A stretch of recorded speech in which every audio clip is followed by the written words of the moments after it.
Hello बच्चों, कैसे हैं आप लोग। आशा करता हूं कि आप लोग बहुत अच्छे होंगे और बहुत अच्छी तरह अपनी पढ़ाई कर रहे होंगे। हमने आप लोगों को बहुत सारा वक्त दे दिया। किसके लिए? क्योंकि हमने लाइट जो पढ़ा था बहुत सारा हो गया था। क्लास 8 के लेवल के रिस्पेक्ट में देखा जाए तो बहुत ज़्यादा हो गया। तो हमने रिफ्लेक्शन, शैडोज़ के बारे में बहुत अच्छे तरीके से डिस्कशन किया। मैं इसीलिए आपको इतना वक्त दिया, इतना टाइम ड्यूरेशन दिया, जिससे आप क्या कर सकें, पूरी तरह चीज़ों को समझ पाएँ, रिवीजन कर ले पाएँ।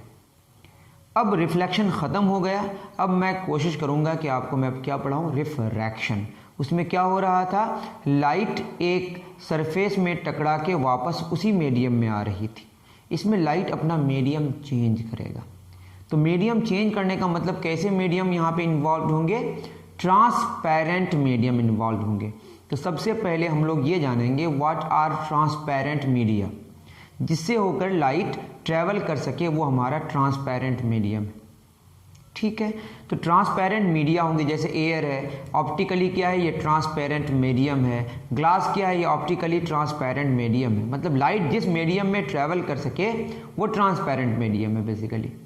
ठीक है, अब मैं ये कहूँगा कि एक मीडियम से दूसरे मीडियम में जब जाएगा तो क्या होगा। तो लाइट में क्या क्या चीज़ें इन्वॉल्व हैं आपको पता होगा। आप फर्स्ट लेक्चर देख लेंगे तो आपको सारी बातें समझ आएंगी। लाइट एक वेव है, लाइट क्या है एक, और वेव जब होता है ना तो उसमें चीज़ें जुड़ी हुई होती हैं। क्या क्या, speed of wave, wave length of wave, ठीक है ना, और होती है फ्रीक्वेंसी। क्या क्या चीज़ें जुड़ी हुई होती हैं, स्पीड, वेव लेंथ और फ्रीक्वेंसी।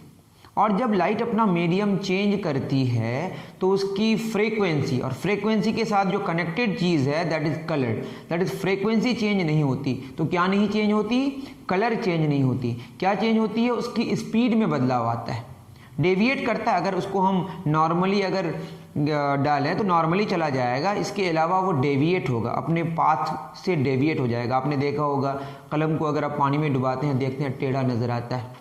ठीक है, तो ये क्यों आता है, ये सारी चीज़ें जानेंगे।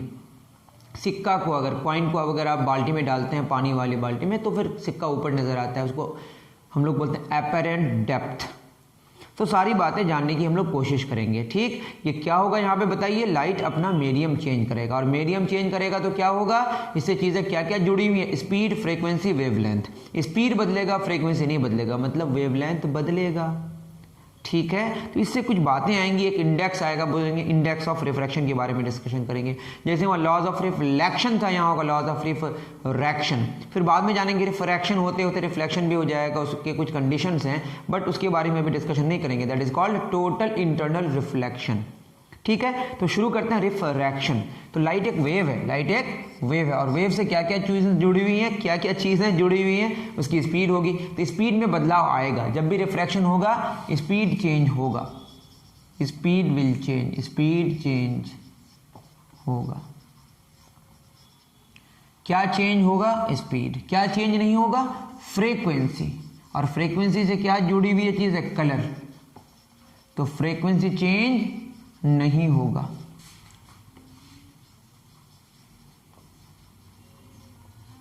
रिफ्रैक्शन में क्या होता है बताइए, मीडियम चेंज होता है बेसिकली। स्पीड चेंज होगा, क्या चेंज होगा बताइए, इसमें मीडियम चेंज होता है। लाइट अपना क्या चेंज करती है, मीडियम चेंज करती है, और मीडियम चेंज करती है तो क्या चेंज करेगी, स्पीड चेंज करेगी। फ्रीक्वेंसी चेंज नहीं करेगी तो क्या चेंज करेगी बताइए। मैंने बताया था, आप अगर पुराने लेक्चर्स को हमारे देखें तो ऐसा कुछ होगा। ये आपका क्या है, वेव लेंथ, यहाँ जो टाइम लगता है टाइम पीरियड, स्पीड का फॉर्मूला होता है वेव लेंथ बटे time period, wave length into 1 बटे टाइम पीरियड। इसी को क्या बोलते हैं, फ्रीक्वेंसी। फ्रीक्वेंसी क्या होता है, टी टाइम में एक चक्कर कंप्लीट करता है, तो एक में कितना करेगा, 1 बटे टी, दिस कॉल्ड फ्रीक्वेंसी। तो स्पीड में क्या क्या चीज़ें आ गई, फ्रीक्वेंसी और वेव लेंथ और स्पीड। तो बताइए, रिफ्रैक्शन ऑफ लाइट के केस में लाइट मीडियम चेंज करेगी, स्पीड चेंज करेगी, फ्रीक्वेंसी चेंज नहीं करेगी, तो क्या चेंज करेगी, वेव लेंथ चेंज करेगी, चेंज होगी। ठीक है, तो क्या चेंज होगी, मीडियम चेंज होने से स्पीड चेंज होगी। और अगर नॉर्मली जाएगा, इसका ख्याल रखना भी सीखेंगे हम लोग। लाइट ऐसे नॉर्मली आया, यहाँ पे एक मीडियम 1 है, यहाँ मीडियम 2 है, मान लेते हैं। एक क्या है हमारा, एयर है, और ये पानी है, ठीक है ना। मतलब वाटर नॉर्मली जब आता है तो नॉर्मली चली जाती है, तो क्या चेंज करती है, स्पीड चेंज करती है। तो यहाँ पे डायरेक्शन का चेंज नहीं हो रहा, लेकिन अगर ऐसे आएगा तो अपना डायरेक्शन को चेंज करेगा, सीखेंगे तो डेविएट होगा, क्या होगा, सीखेंगे। ऐसे आएगा तो क्या होगा, सीधे जाना चाहिए था, पानी में आएगा तो ऐसे हो जाएगा, तो डेविएट होगा। तो ऑब्लिकली इसको बोलते हैं, ऑब्लिकली इसको बोलते हैं नॉर्मली। तो बताइए ऑब्लिकली में, ऑब्लिकली अगर होगा, ठीक है, मतलब नॉर्मली जब नहीं होगा, आप ऑब्लिकली नहीं जानते, यानी नॉर्मली जब नहीं होगा, नॉर्मल इंसिडेंट अगर नहीं कर, नॉर्मली अगर लाइट नहीं आएगी यहाँ पे बाउंड्री में, तो समझ जाइए क्या होगा, डेविएट करेगा। और अगर नॉर्मली आएगी तो कोई डेविएशन नहीं होगा। नॉर्मली आएगी, नॉर्मली समझ रहे हैं ना, ऐसे नॉर्मली नो डेविएशन, तो क्या होता है, स्पीड तो चेंज होगा ही। और नॉर्मली नहीं हो तो नॉर्मली नहीं डेविएशन, ठीक है, इन चीज़ों का ख्याल रखें। डेविएशन मतलब अपने पाथ से क्या कर जाएगा, डेविएट कर जाएगा। और बहुत सारी बातें पढ़ेंगे। जब लाइट अपना मीडियम चेंज करेगा तो कहीं पे स्पीड ज़्यादा होगी, कहीं पे स्पीड कम होगी। जैसे एयर से ग्लास में आएगा, आपको स्पीड के बारे में बात करनी है। स्पीड अगर बढ़ जाए तो रेयरर में जाएगा, तो मैंने क्या बोला, स्पीड अगर बढ़ जाए तो रेयरर में, स्पीड अगर घट जाए तो डेंसर में। ये रिलेटिव बात है, जिससे आएगा उस पर डिपेंड करेगा। उसमें जितनी स्पीड है लाइट की, अगर उससे कम हो जाए दूसरे मीडियम में, समझ जाइए डेंसर मीडियम में चला गया। और जिससे आ रही थी, अब जिसमें आई, अब उसमें ज़्यादा हो जाए तो रेयरर में हो जाएगा, जो जानने की कोशिश करेंगे। इतना उतारें आप। तो रिफ्रैक्शन ऑफ लाइट में क्या करेगी, लाइट अपना मीडियम चेंज करेगी। मीडियम चेंज करती है तो क्या चेंज करना ज़रूरी है, बताइए। डायरेक्शन का चेंज होना ज़रूरी नहीं है, क्या चेंज होना ज़रूरी है, स्पीड का चेंज होना ज़रूरी है। कब डायरेक्शन चेंज होगा, जब नॉर्मली नहीं होगी, डेविएशन होगा, नॉर्मली होगी तो डेविएशन नहीं होगा, बट स्पीड में चेंज होना ज़रूरी है। फ्रीक्वेंसी चेंज नहीं होता मतलब कलर चेंज नहीं होता, तो स्पीड चेंज होगा तो क्या चेंज होना ज़रूरी है, वेवलेंथ चेंज होना ज़रूरी है। और डेविएशन होना ज़रूरी नहीं है। डेविएशन कब होगा, जब ऑब्लिकली आएगा, नॉर्मली नहीं होगा, ठीक। और जब लाइट अपना स्पीड बढ़ा देगी दूसरे मीडियम में जाके, तो जिस मीडियम में गई वो रेयरर में गई, और घटा दे तो डेंसर मीडियम में, ठीक। इतना उतारे तो रेयरर और डेंसर की बात होगी। और सारी चीज़ें किससे जुड़ी हुई हैं, स्पीड से। तो स्पीड के बारे में बात करके हम लोग एक इंडेक्स लाएंगे, जिसको बोलेंगे इंडेक्स ऑफ रिफ्रैक्शन। करें नोट डाउन इतना।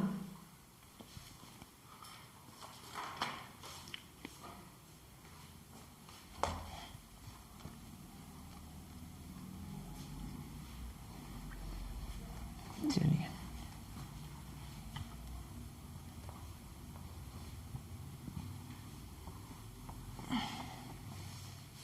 तो मीडियम चेंज करेगा, देखते हैं।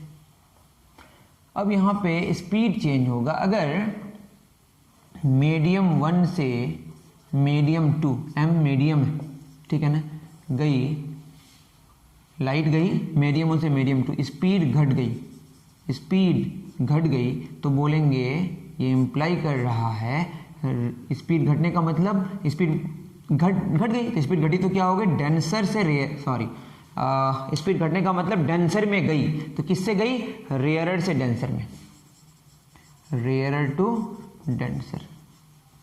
कैसा केस होगा बताइए।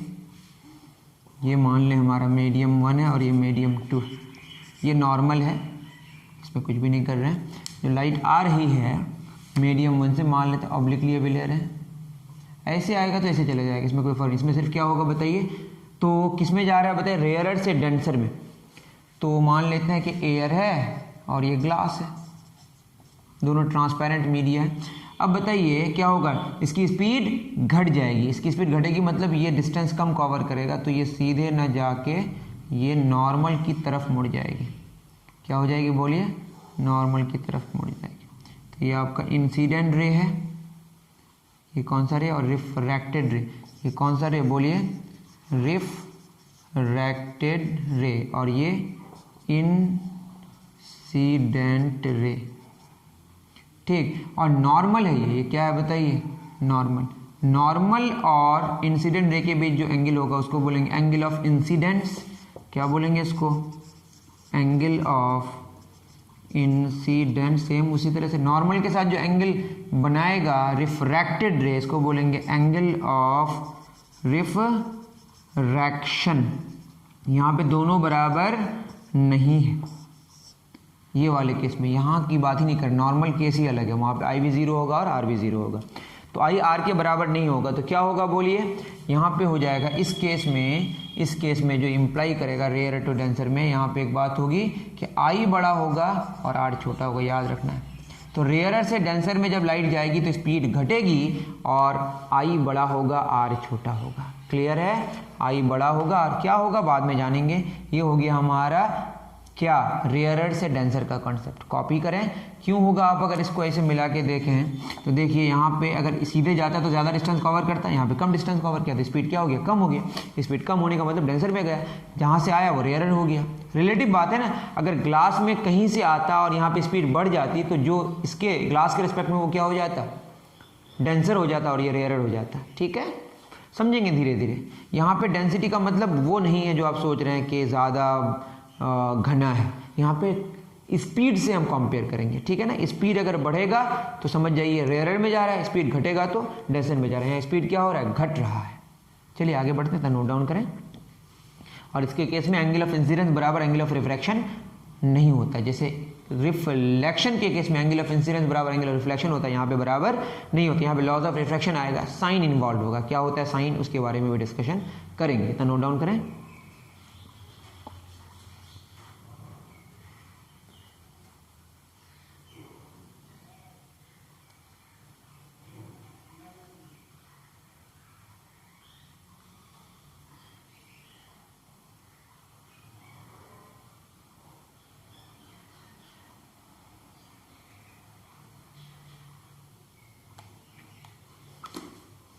चलिए अब मीडियम 1 से मीडियम 2 में अगर हमारा केस बदल जाए,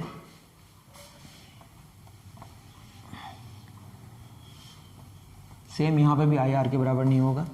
स्पीड हमारा बढ़ रहा है, स्पीड बढ़ रहा है, स्पीड इंक्रीजिंग, तो क्या होगा, रेयरर टू डेंसर नहीं होगा। क्या होगा बोलिए, डेंसर टू रेयरर। कैसे जानेंगे, देखिए ये हमारा ये नॉर्मल है, नॉर्मली आएगी तो नॉर्मली चले जाएगी, इसके बारे में तो डिस्कशन ही नहीं करनी। ये मीडियम 1 और ये मीडियम 2। अब ये लाइट आ रही थी, इसको जानी चाहिए थी किधर, सीधे। अभी ये स्पीड बढ़ा देगी, स्पीड बढ़ाने का मतलब ये क्या होगा, नॉर्मल से दूर जाएगा। तो वहाँ पे लिख दीजिएगा एक पॉइंट, नॉर्मल के नज़दीक आ जाएगा, नॉर्मल के नज़दीक आ जाएगा। यहाँ नॉर्मल से क्या हो जाएगा, दूर, चूँकि इसकी स्पीड क्या होनी है, बढ़नी है। स्पीड बढ़ेगी नॉर्मल से दूर, उसमें लिख दीजिएगा एक और पॉइंट, नॉर्मल से नज़दीक, नॉर्मल से क्या हो जाएगी, दूर हो जाएगी। दूर है, DWR, दूर, डोर नहीं हो जाएगी। ठीक है, नॉर्मल से दूर हो जाएगी। और क्या होगा बताइए, ये जो नॉर्मल के साथ एंगल बनाता है इसको बोलते हैं एंगल ऑफ इंसिडेंस। ये जो एंगल बनाएगा एंगल ऑफ रिफ्रैक्शन। तो यहाँ आई आर से क्या होगा, छोटा होगा। और क्या होगा, और तो यही सब बात है। हाँ, नॉर्मल से दूर जाएगी तो मेन दो बात लिखा ही नहीं मैंने। तो जहाँ पे स्पीड बढ़ी, यहाँ स्पीड बढ़ी, स्पीड बढ़ने का मतलब डेंसर से किस में जा रहा है, रेयरर में। तो ये सब पॉइंट्स आपको याद रखना है। तो डेंसर से रेयरर में जाने से एंगल ऑफ रिफ्रैक्शन बड़ा होता है, और अगर रेयरर से डेंसर में जाता है तो एंगल ऑफ रिफ्रैक्शन छोटा होता है। आप अच्छे से इसको समझने की कोशिश करें, बहुत इंपॉर्टेंट बात है। कॉपी करें फिर आगे बढ़ेंगे, है ना।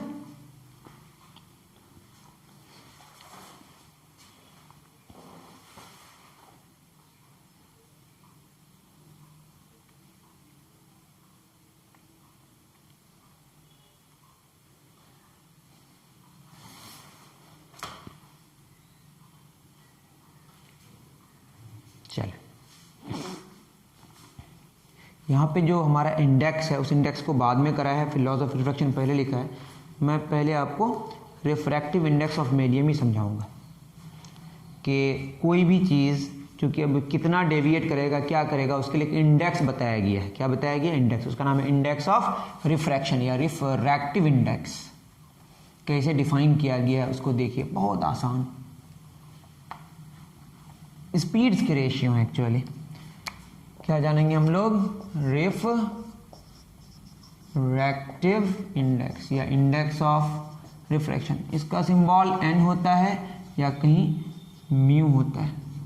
चिंता न करें, सिंबल से कोई मतलब नहीं, मतलब है इसके समझने से। इसको कैसे डिफाइन किया गया है, रिफ्रैक्टिव इंडेक्स को ऐसे देखें। मैं अगर बात करूं, एक लाइट है, लाइट मीडियम 1 से किस में आ रही है, मीडियम 2 में। तो इसमें स्पीड इसकी क्या होगी बताइए, मीडियम 1 में स्पीड लाइट की मान लेते हैं v1 है, और यहाँ पे लाइट की स्पीड v2। अब किस में ज़्यादा किस में कम है मैं नहीं बता रहा, अभी बस इतना बता रहा हूँ कि लाइट की स्पीड यहाँ पे कितनी है v1 और यहाँ पे v2, ठीक। और यहाँ पे वेवलेंथ λ1 है और वेवलेंथ यहाँ पे λ2 है। वेवलेंथ का सिंबल हम लैम्डा लिखते हैं, मैंने पहले बताया था, आप जाके देख लें लेक्चर 1, ठीक है। और यहाँ पे फ्रीक्वेंसी f है तो यहाँ पे भी क्या होगा, f होगा। फ्रीक्वेंसी में कोई बदलाव नहीं आएगा, f1 f2, तो f1 और f2 क्या होगा, बराबर होगा। क्या बदलेगा, स्पीड बदलेगा। होता क्या है, रिफ्रैक्टिव इंडेक्स को जो डिफाइन किया गया है, आप अगर जस्ट n लिखें तो n मतलब रिफ्रैक्टिव इंडेक्स, ये है actually refractive index of medium. आप चिंता ना करें, मैं समझाऊंगा, ऑफ मीडियम, है ना। ये ऐसे डिफाइन किया गया शुरू में, c और v। ये c और v क्या है वो समझने की कोशिश करते हैं। c है speed of light in vacuum. c क्या है बोलिए, speed of light in vacuum और फ्री स्पेस, ठीक है। और ये क्या है, speed of light in the medium. अभी मीडियम 1 हो सकता है, 2 हो सकता है, देखेंगे क्या है ये, ठीक है ना। तो बाय डिफॉल्ट हम किसके रिस्पेक्ट में लेते हैं, वैक्यूम के रिस्पेक्ट में। तो ये रिफ्रैक्टिव इंडेक्स ऑफ मीडियम है ना, ये है विथ रिस्पेक्ट टू वैक्यूम और फ्री स्पेस, इसका ख्याल रखें। तो इसको अगर हम समझने की कोशिश करें, ये ऐसे लिखा जाता है, refractive index of medium with respect to vacuum, ठीक है। Refractive index of medium with respect to vacuum, ठीक है ना। या यहाँ पे भी लिखते हैं, व्हाटएवर, देख लेंगे, लिखने के बहुत सारे तरीके। मैं पहले ऐसा लिखता हूँ, refractive index of medium with respect to vacuum, ठीक है ना। तो आप चिंता ना करें। अब मैं यहाँ पे क्या किया, अगर इसको डेफिनेशन में देखें, रिफ्रैक्टिव इंडेक्स मीडियम का, मीडियम में लाइट की स्पीड कितनी है, v। तो जिसमें लाइट की स्पीड होगी, जिस मीडियम का हमें रिफ्रैक्टिव इंडेक्स निकालना है, उस मीडियम में जो लाइट की स्पीड होगी उसको नीचे लेंगे। फिर मैं कह रहा हूं, जिसका रिफ्रैक्टिव इंडेक्स होगा उस मीडियम में जो लाइट की स्पीड होगी वो नीचे होगी, और जिसके रिस्पेक्ट में होगा वो ऊपर होगी। और सबसे ज़्यादा ये बाय डिफ़ॉल्ट किसके रिस्पेक्ट में लेते हैं, बाय डिफ़ॉल्ट हम लोग वैक्यूम के रिस्पेक्ट में लेते हैं। तो n लिखा हुआ है, इसका मतलब क्या है, ये विद रिस्पेक्ट टू वैक्यूम, ठीक। और हमेशा c का वैल्यू v से ज़्यादा होगा, क्योंकि आप जानते हैं इस केस में अगर हम बात करें, c किससे ज़्यादा होगा, v से। c मतलब speed of light in vacuum, इससे ज़्यादा लाइट की स्पीड कहीं नहीं होती। लाइट की स्पीड सबसे ज़्यादा कहाँ पे होती है, वैक्यूम में, और वो अल्टीमेट स्पीड है, उससे ज़्यादा किसी की भी स्पीड नहीं होती है। तो अगर हम किसी मीडियम का क्या निकाले हैं, रिफ्रैक्टिव इंडेक्स, और बाय डिफॉल्ट किसके रिस्पेक्ट, वैक्यूम के रिस्पेक्ट में, तो c और v, c बड़ा v छोटा, c और v का रेशियो 1 से बड़ा होगा। दैट इज रिफ्रैक्टिव इंडेक्स हमेशा किससे बड़ा होगा, 1 से बड़ा। किसके रिस्पेक्ट में, विद रिस्पेक्ट टू वैक्यूम। जब भी respect to vacuum, with respect to vacuum करेंगे तो रिफ्रैक्टिव इंडेक्स किसी भी मीडियम का क्या होगा बताइए, 1 से बड़ा होगा, इसका ख्याल रखें। लेकिन हमेशा वैक्यूम के रिस्पेक्ट में होगा, ये बिल्कुल ज़रूरी नहीं। इतना आप उतार लें, फिर आगे बढ़ते हैं। एक बात समझ आ गई, जिस मीडियम का हम रिफ्रैक्टिव इंडेक्स निकालेंगे, उस मीडियम में जो लाइट का स्पीड होगा उसको नीचे लिखेंगे, और जिसके रिस्पेक्ट में निकालेंगे वो कहाँ होगा, ऊपर होगा। क्लियर है। तो ये डेफिनेशन हो गया, the ratio of speeds of light is called refractive index of one medium with respect to another medium. अब कौन सा कहाँ लिखेंगे, जिसके रिस्पेक्ट में लेंगे उसका नीचे होगा, जिसके रिस्पेक्ट में लेंगे उसका ऊपर होगा, और जिसका लेंगे वो नीचे होगा। क्या होगा, लाइट की स्पीड। करें नोट डाउन। चलिए,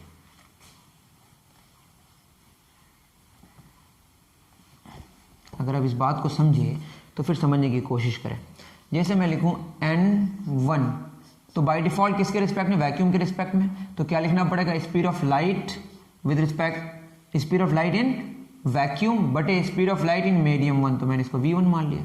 ये क्या है बोलिए, speed of light in vacuum, speed of light in medium 1, ठीक है। उसी तरह से मैं अगर n2 लिखूं तो ये क्या होगा, c बटे v2। बाई डिफॉल्ट किसके रिस्पेक्ट में, वैक्यूम के रिस्पेक्ट में। तो ये क्या, speed of light in vacuum, नीचे क्या, speed of light in medium 2, ठीक है। अब अगर हम लिखें, क्या लिखें बोलिए, n1 बटे n2, या n2 बटे n1 करें, कोई बात नहीं, n1 बटे n2 करें तो क्या होगा, c बटे v1 बटे c बटे v2, c कैंसिल हो जाएगा, या इसको ऐसे लिख सकते c बटे v1, v2 ऊपर चला गया, v1 नीचे आ गया, सॉरी v2 ऊपर चला गया, c नीचे आ गया, c कैंसिल, तो क्या आ गया v2 बटे v1, और यहाँ क्या है हमारा n1 बटे n2। अब इसमें देखें कि ये रेसिप्रोकल हो गया, n1 बटे n2 बराबर v2 बटे v1, मतलब रिफ्रैक्टिव इंडेक्स ज़्यादा होगा तो स्पीड कम होगा, इसे भी समझ आ रहा था पहले। देखिए स्पीड नीचे है और रिफ्रैक्टिव इंडेक्स है, रिफ्रैक्टिव इंडेक्स ज़्यादा होते जाएगा, स्पीड कम होते जाएगा, ये समझेंगे हम लोग। देखिए ज़्यादा रिफ्रैक्टिव इंडेक्स कम स्पीड, कम रिफ्रैक्टिव इंडेक्स ज़्यादा स्पीड, दिख रहा है ना, जस्ट रेसिप्रोकल हो गया। अब इसको समझने की कोशिश करें अगर आप, तो यहाँ पे इसको अगर हम बराबर लिखें, क्या बराबर होगा बोलें, मैंने क्या बोला था, जिसका रिफ्रैक्टिव इंडेक्स होता है उसमें लाइट का स्पीड नीचे होता है, तो नीचे लाइट का स्पीड किसका है, 1 मीडियम में ना, तो क्या होगा refractive index of medium 1 with respect to जो ऊपर होगा लाइट की स्पीड 2, तो ये क्या हो गया बोलिए, refractive index of medium 1 with respect to medium 2। ठीक है, ये फॉर्मूला हो गया, आपको समझ आया होगा, अच्छे से नोट डाउन करें, कुछ भी नहीं है, मैंने क्या बोला, स्पीड्स ऑफ लाइट का रेशियो है, उसमें हम क्या देखें कि नीचे जो होगा स्पीड ऑफ लाइट उस मीडियम में, उस मीडियम का रिफ्रैक्टिव इंडेक्स होगा, ऊपर जो लाइट का स्पीड होगा उसके रिस्पेक्ट में होगा। अब किसका ज़्यादा किसका कम है वो बाद में डिसाइड करेंगे, v2 ज़्यादा होगा तो 1 से बड़ा होगा, v2 कम होगा तो 1 से छोटा होगा वैल्यू। डन, चलिए 1 2 3, बहुत डिस्कशन करना है अभी इसमें। अब बताइए क्या हमने सीखा, n1 बटे n2 बराबर v2 बटे v1 बराबर रिफ्रैक्टिव इंडेक्स ऑफ नीचे वाला विद रिस्पेक्ट टू ऊपर वाला, ठीक है, ये हमने सीखा। या ऐसा लिख सकते हैं n2 बटे n1 करेंगे तो ये पलट जाएगा v1 बटे v2, अब होगा रिफ्रैक्टिव इंडेक्स ऑफ नीचे वाला विद रिस्पेक्ट टू ऊपर। अब स्पीड से देखना है, किससे देखना है, स्पीड से। अब यहाँ पे एक बात आई कि फ्रीक्वेंसी बराबर होगा, हमने क्या पढ़ा था, स्पीड बराबर स्पीड, ये स्पीड है बराबर वेवलेंथ इनटू फ्रीक्वेंसी, तो फ्रीक्वेंसी का क्या फॉर्मूला हो जाएगा, या हम देख सकते हैं v बटे लैम्डा बराबर फ्रीक्वेंसी, फ्रीक्वेंसी बराबर मतलब f1 बराबर क्या है बताइए, f2, तो क्या f1 होगा हमारा v1 बटे लैम्डा 1 बराबर क्या होगा v2 बटे लैम्डा 2, लिख सकते हैं इसको v1 बटे v2 बराबर लैम्डा 1, ये v2 नीचे आ गया, लैम्डा 1 ऊपर चला गया, लैम्डा 1 बटे लैम्डा 2, वेवलेंथ का रेशियो आ गया। फ्रीक्वेंसी तो बराबर होगा, वेवलेंथ में फ़र्क पड़ेगा, समझेंगे धीरे धीरे, टेंशन लेने की ज़रूरत नहीं है। जैसे विबग्योर जानेंगे, violet, indigo, blue, green, yellow, orange, red, सब में क्या होता है, वेवलेंथ अलग अलग होता है। तो आपने क्या देखा, v1 बटे v2 बराबर, फिर एक आ गया लैम्डा 1 बटे लैम्डा 2, करें नोट डाउन।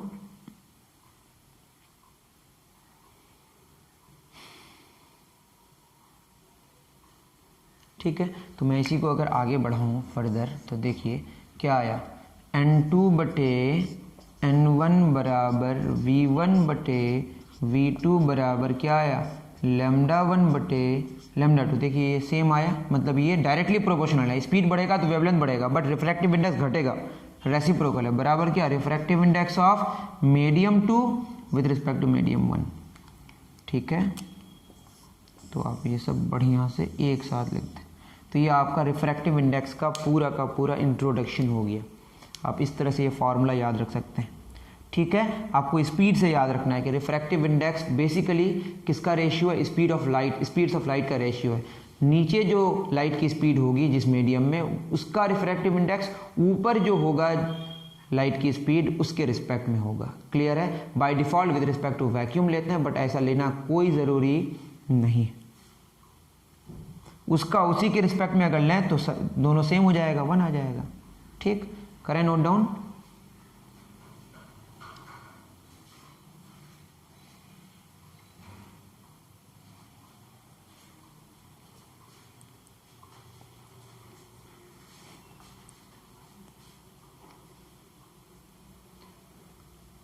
ठीक है। ऑप्टिकल डेंसिटी एक अलग चीज़ है। ऑप्टिकल डेंसिटी क्या चीज़ है कि स्पीड के हिसाब से देखेंगे, स्पीड बढ़ गई तो रेयरर, स्पीड घट गई तो डेंसर। देखिए यहाँ लिखा हुआ है नोट में, optical density is the property of material and refractive index is the measure of that property. ठीक है, मटेरियल की प्रॉपर्टी है वो स्पीड डिसाइड करेगा, स्पीड बढ़ेगा या घटेगा, और रिफ्रैक्टिव इंडेक्स क्या है, उस प्रॉपर्टी को डिसाइड कर, देखिए वो क्या करता है, उसका मेजरमेंट करता है। More of the refractive index of the material is the more of light bends while travelling in that medium. मतलब ज़्यादा रिफ्रैक्टिव इंडेक्स होगा तो वो ज़्यादा बेंड करेगा, मतलब स्पीड कम हो जाएगी। बाय डिफॉल्ट किसके रिस्पेक्ट में ले रहा है, वैक्यूम के रिस्पेक्ट में। ठीक है, रिफ्रैक्टिव इंडेक्स बढ़ते जाएगा तो उसकी स्पीड में कमी आती जाएगी, वो ज़्यादा से ज़्यादा क्या करेगा, बेंड करेगा। Since refractive index the ratio of velocity it does not have any unit and it just a number. अब इसका यूनिट कैसे होगा, ऊपर भी स्पीड नीचे भी स्पीड, यूनिटलेस हो जाएगा। मैं अच्छे से लिख दे रहा हूँ।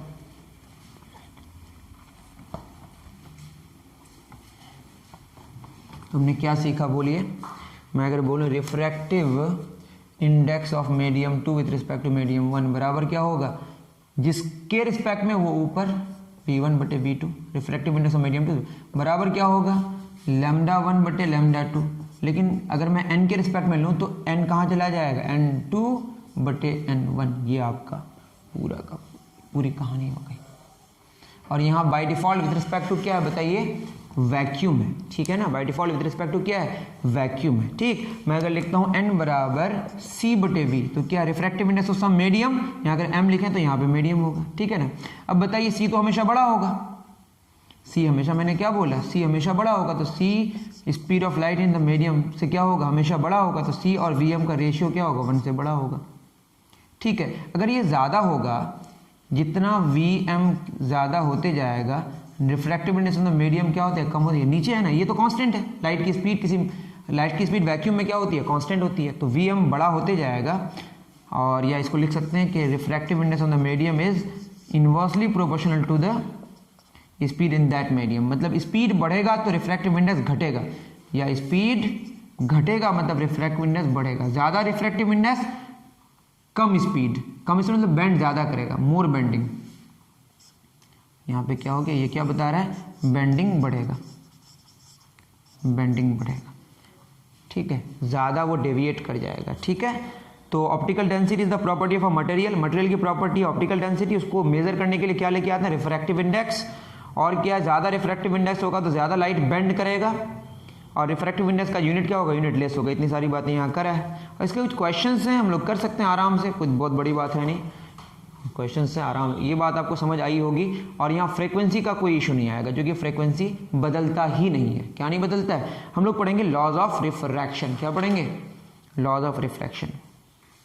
करें नोट डाउन, वो भी मैं करा ही दे रहा हूँ, इसको मैं छोड़ देता हूँ इसे। देखिए laws of refraction, reflection type का एक लॉ हो जाएगा।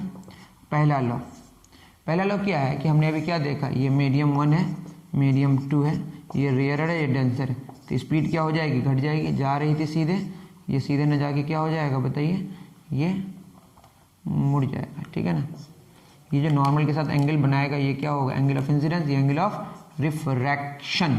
दोनों बराबर नहीं होता। इस केस में क्या होगा, डेंसर, मैंने रेयर से डेंसर लिया, डेंसर से रेयर भी आप ले सकते हैं। इस केस में r i से छोटा होगा, व्हाटएवर। इसमें जो ये नॉर्मल है, नॉर्मल इंसिडेंट रे और रिफ्रैक्टेड रे एक ही प्लेन में होगा। क्या होगा बोलिए, normal incident ray and refracted रे are all are in the same plane, all are in the same plane। Simple सी बात। दूसरा आपको क्या याद रखना है, ठीक है, ये दोनों किस, सारा किस में होगा, एक ही प्लेन में। ठीक है, दूसरा क्या याद रखना है, दूसरा आपको साइन के बारे में डिस्कशन करना है। ये जो आई आया, इसका रिफ्रैक्टिव इंडेक्स हमने n1 ले लिया। क्या ले लिया, n1। इसका रिफ्रैक्टिव इंडेक्स क्या ले लिया, n2 ले लिया। ठीक है, आपको क्या याद रखना है कि जिस मीडियम का हम से आएगा लाइट, जहां से हम बात कर रहे हैं, ये नॉर्मल के साथ कितना एंगल बना रहा है, आई, ये आएगा साइन आई। अब साइन क्या है, मैं साइन के बारे में डिस्कशन करूंगा, बस आपको याद रखना साइन आई। ठीक है, साइन आई इंटू इसका रिफ्रैक्टिव इंडेक्स कितना, n1, तो n1 साइन आई बराबर क्या होगा, इसका रिफ्रैक्टिव n2, ये नॉर्मल के साथ कितना एंगल बना रहा है, r लेते हैं, तो N2 साइन आर, या इसको बोल सकते हैं कि साइन आई बटे साइन आर बराबर N2 बटे N1 बराबर रिफ्रैक्टिव इंडेक्स ऑफ, इसके हिसाब से देखेंगे तो क्या होगा, ऑफ 2 विथ रिस्पेक्ट टू 1। एक और बात आ गई, साइन क्या है अभी जानते हैं। साइन बेसिकली अभी आपको याद रखना है, अभी डिस्कशन करेंगे। ये आपका क्या है, this is called right angled triangle. ये अगर आपका थीटा है, ये अगर थीटा या कुछ भी एक्स मान लेते हैं, एंगल एक्स है, तो क्या होगा, इसके रिस्पेक्ट में इसका ऑपोजिट, इसको बोलते हैं हम परपेंडिकुलर, क्या बोलते हैं इसको, परपेंडिकुलर, इस एक्स के रिस्पेक्ट में। और ये जो 90 डिग्री है, इसका ऑपोजिट को हम बोलते हैं हाइपोटेन्यूस, ठीक है ना। जो परपेंडिकुलर और हाइपोटेन्यूस का रेशियो होता है, इसको बोलते हैं साइन। साइन एक्स क्या हो गया, बोलिए, परपेंडिकुलर और हाइपोटेन्यूस का रेशियो। अभी आप चिंता ना करें, बस इतना याद रखें कि राइट एंगल ट्रायंगल में जिस एंगल को लेते हैं उसका ऑपोजिट को परपेंडिकुलर लेते हैं, और 90 डिग्री का जो ऑपोजिट है उसको हाइपोटेन्यूस बोलते हैं, और परपेंडिकुलर और हाइपोटेन्यूस का रेशियो को साइन कहते हैं। बस इतना याद रखें। अब बताइए, हमारे पास एक और बात आ गई, क्या आ गई, साइन आई बटे साइन आर। तो यहाँ पे हम लोग क्या ऐड कर देंगे, बराबर क्या हो गया, बोलिए, साइन आई बटे साइन आर, ठीक है। ये पूरी कहानी हमने यहाँ पे बता दी। ये इसको बोलते हैं स्नेल्स लॉ, ये वजह लॉ है, इसको बोलते हैं Snell's law. Laws of refraction में जो ये वाला साइन जहाँ पे इन्वॉल्व होता है, that is called Snell's law. Sine क्या है, the ratio of perpendicular and hypotenuse. Next हम इसका डिस्कशन बहुत अच्छे से करेंगे, आप चिंता ना करें। मैंने क्या बोला, कैसे इसको निकालते हैं, जिस मीडियम से लाइट जाती है उसका refractive index into sine of normal के साथ जो एंगल बनाएगी, N is equal to N2 sine R, N1 sine I बराबर N2 साइन आर। यहाँ जो भी एंगल होगा वही लिखेंगे, N1 साइन आई बराबर N2 साइन आर। आप समझ रहे होंगे मैं क्या कह रहा हूँ, आप समझ जाएंगे। Refractive index into sine angle बराबर refractive index into sine angle. अब एंगल क्या है वो देख लेते हैं, एंगल जो नॉर्मल के साथ जो एंगल बनाएगा, N1 इंटू साइन आई बराबर N2 इंटू साइन आर। ये कौन सा लॉ है, स्नेल्स लॉ है। अब बताओ हमने क्या पढ़ा कि refractive index of medium 2 with respect to medium 1, जिसका रिफ्रैक्टिव इंडेक्स होगा उसमें लाइट की स्पीड नीचे होगी, जिसके रिस्पेक्ट में होगा उसको ऊपर लेंगे, बराबर λ1 बटे λ2, मतलब वेवलेंथ का रेशियो, मतलब speed is directly proportional to wavelength हो गया यहाँ पे, ठीक है। स्पीड बढ़ेगा, वेवलेंथ बढ़ेगा, बट लेकिन देखिए N2 बटे N1 हो गया, तो ये V1 बटे V2 बराबर N2 बटे N1, मतलब स्पीड बढ़ती है, रिफ्रैक्टिव इंडेक्स घटती है, स्पीड घटती है, रिफ्रैक्टिव इंडेक्स बढ़ती है, ठीक है। बराबर साइन आई बटे साइन आर भी आ गया। आई और आर क्या आप जानते हैं, angle of incidence, angle of refraction. Sine क्या है, sine is a ratio of perpendicular and hypotenuse. इसके हम वैल्यूज के बारे में भी आपको 2-3 डिस्कशन कर देते हैं। अभी क्वेश्चंस तो नहीं करेंगे, लेकिन इतना जान के आज छोड़ देंगे, ठीक है। बस साइन के बारे में डिस्कशन करेंगे, इतना आप अच्छे से कॉपी करें, साइन का कुछ वैल्यू बता देंगे, फिर आगे बढ़ेंगे, ओके।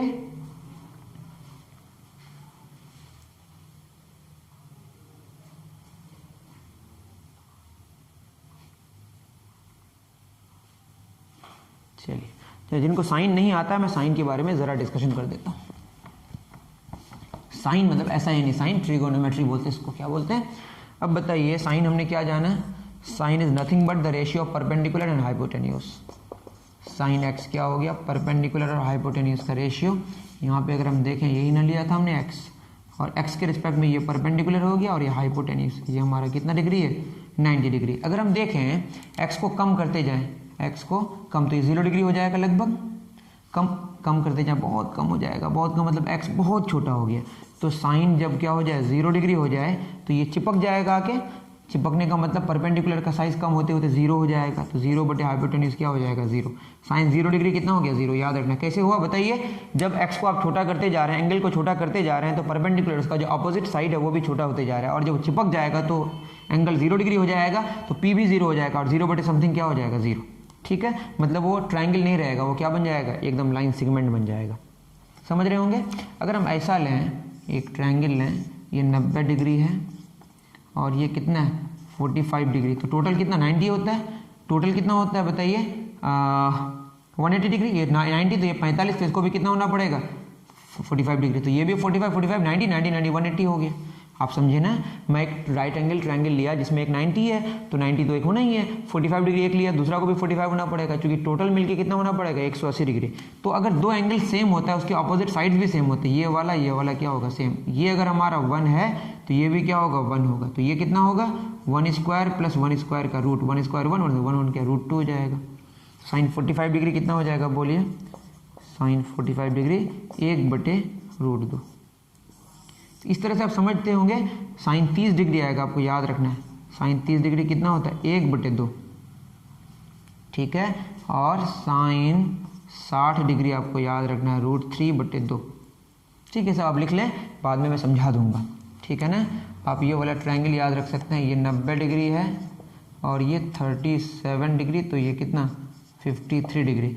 तो अगर हम इसका ऑपोजिट होता है, ये हमारा 3 होगा, ये 4 होगा, ये 5 होगा। साइन 37 डिग्री 37 डिग्री, इसका ऑपोजिट 3/5। साइन 53 डिग्री, 53 का ऑपोजिट क्या 4, सॉरी 4/5। ये सब याद रख सकते हैं। अब नेक्स्ट कभी डिस्कशन करेंगे, क्वेश्चंस करेंगे, तो आप जितनी सारी बातें मैंने बताया रिफ्रैक्शन में, इंडेक्स ऑफ रिफ्रैक्शन बताया, इससे रिलेटेड क्वेश्चंस भी करेंगे, बट आपको इसको अच्छे तरीके से 4-5 बार कर लेना चाहिए। एक नई बात आई आपके लिए, ठीक है, इंडेक्स ऑफ रिफ्रैक्शन ये बताएगा जितनी ज़्यादा रिफ्रैक्टिव इंडेक्स होगी उतना कम स्पीड होगा, मतलब डेंसर में जाएगा। ठीक है, रिफ्रैक्टिव इंडेक्स बढ़ने का मतलब स्पीड कम हो जाएगा, रिफ्रैक्टिव इंडेक्स घटने का मतलब स्पीड ज़्यादा हो जाएगा। समझे? आई थिंक कि आपको बात समझ आई होगी। ये पूरी कहानी अगर आप हमेशा के लिए याद कर लें तो बेटर होगा आपके लिए, लाइट बिल्कुल आसान हो जाएगा। आगे आपको लेंस वगैरह बहुत अच्छे से समझ आएगा। मैं इससे ज़्यादा आज नहीं कराऊंगा, अभी के लिए इतना ही। दीजिए इजाज़त। थैंक यू वेरी मच मेरे प्यारे बच्चों, बाय बाय।